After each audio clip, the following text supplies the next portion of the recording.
Hello friends, स्वागत है आपका सीए टेस्ट सीरीज़ के यूट्यूब चैनल पर। आज हम बात करेंगे एक बहुत ही इम्पोर्टेंट टॉपिक पर जो हमारे देश की फाइनेंशियल रिपोर्टिंग और ऑडिट क्वालिटी से जुड़ा है। एनएफआरए, आरबीआई और सेबी के साथ मिलकर आईसीएआई से SA 600 को अपडेट करने की अपील कर रहा है ताकि इसे इंटरनेशनल स्टैंडर्ड्स के अकॉर्डिंग अपडेट किया जा सके। तो चलिए इस टॉपिक को समझते हैं डिटेल में।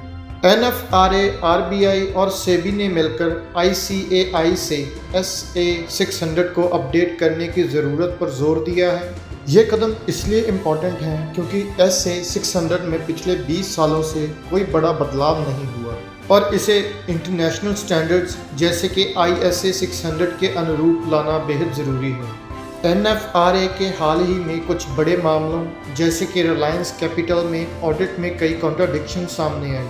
ये कॉन्ट्राडिक्शंस ऑडिट क्वालिटी में गिरावट की ओर इशारा करती हैं, जो इन्वेस्टर्स यानी निवेशकों के हितों के लिए खतरा बन सकती हैं। यही कारण है कि इसे अपडेट करने की सख्त आवश्यकता है। दर्शकों की जानकारी के लिए बता दें, सेबी द्वारा रिलायंस कैपिटल पर 2024 में कार्रवाई सामने आई है। कंपनी को कर्ज की समस्याओं और कॉर्पोरेट गवर्नेंस जैसे मुद्दों का सामना करना पड़ा। सेबी ने 4 मुख्य क्षेत्रों पर ध्यान केंद्रित किया। पहला, फाइनेंशियल इरेगुलरिटीज। सेबी ने कंपनी के फाइनेंशियल मिसमैनेजमेंट और फाइनेंशियल स्टेटमेंट्स में असमानताओं की जांच की, यह जानने के लिए कहीं फाइनेंशियल रूल्स की वायलेशन तो नहीं हुई। दूसरा, कॉर्पोरेट गवर्नेंस। सेबी ने रिलायंस कैपिटल के गवर्नेंस प्रैक्टिसेस को एग्जामिन किया ताकि ये सुनिश्चित किया जा सके कि बोर्ड ऑफ डायरेक्टर्स और अन्य प्रमुख अधिकारियों की भूमिकाओं और जिम्मेदारियों का पालन किया जा रहा है। तीसरा, इन्वेस्टर्स की सिक्योरिटी। सेबी ने यह सुनिश्चित करने के लिए कदम उठाए कि निवेशकों के हितों की रक्षा हो और कंपनी की फाइनेंशियल प्रॉब्लम्स का उन पर कोई नेगेटिव इम्पैक्ट न पड़े।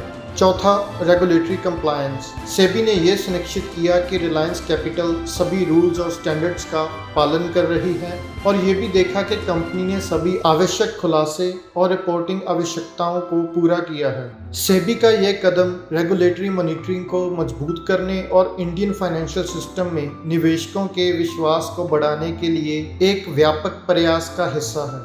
अब ये बहस भी हो रही है कि इस अपडेट का छोटी फर्मों पर क्या असर पड़ेगा और क्या ये इन्वेस्टर्स की सिक्योरिटी के लिए सही कदम होगा। यह एक बहुत ही कम्प्लेक्स इश्यू है जहां छोटी फर्मों के समर्थन और निवेशकों की सुरक्षा भी महत्वपूर्ण है। आईसीएआई इस मुद्दे पर पब्लिक डिबेट प्लान करना चाहता है ताकि नए स्टैंडर्ड्स को लागू करने से पहले एक आम राय बन सके। इससे फाइनेंशियल रिपोर्टिंग सिस्टम में ट्रांसपेरेंसी और अकाउंटेबिलिटी बढ़ेगी, जो मार्केट में ट्रस्ट बनाए रखने के लिए बेहद ज़रूरी है। SA 600 के करंट प्रोविजंस के कारण ऑडिट एक फेलियर साबित हुआ है, जो फाइनेंशियल स्टेटमेंट्स और मार्केट में ट्रस्ट को कमज़ोर करता है। इसलिए इन प्रोविज़न को अपडेट करना ज़रूरी हो गया है। इंटरनेशनल स्टैंडर्ड्स को अडॉप्ट करना, खासकर प्रिंसिपल ऑडिटर्स द्वारा बेहद मैंडेटरी रिव्यूज़ को शामिल करना, ऑडिट क्वालिटी को बढ़ाने और ग्लोबल इकोनॉमी में इन्वेस्टर्स के इंटरेस्ट्स को सुरक्षित करने के लिए महत्वपूर्ण है। तो दोस्तों, ये थी एनएफआरए, आरबीआई और सेबी के नए कदमों पर एक गहरी नज़र। इन बदलावों से न सिर्फ हमारी फाइनेंशियल रिपोर्टिंग बेहतर होगी, बल्कि ये निवेशकों यानी इन्वेस्टर्स के लिए भी एक सुरक्षित माहौल तैयार करेगा। ये बदलाव कितने महत्वपूर्ण हो सकते हैं, आप अपनी राय हमें नीचे कमेंट करके ज़रूर बताएं। अगर आपको ये वीडियो पसंद आई हो तो इसे लाइक करें, चैनल को सब्सक्राइब करें और नोटिफिकेशन बेल को दबाएं ताकि आप हमारे नए वीडियो मिस ना करें। धन्यवाद, मिलते हैं नेक्स्ट वीडियो में।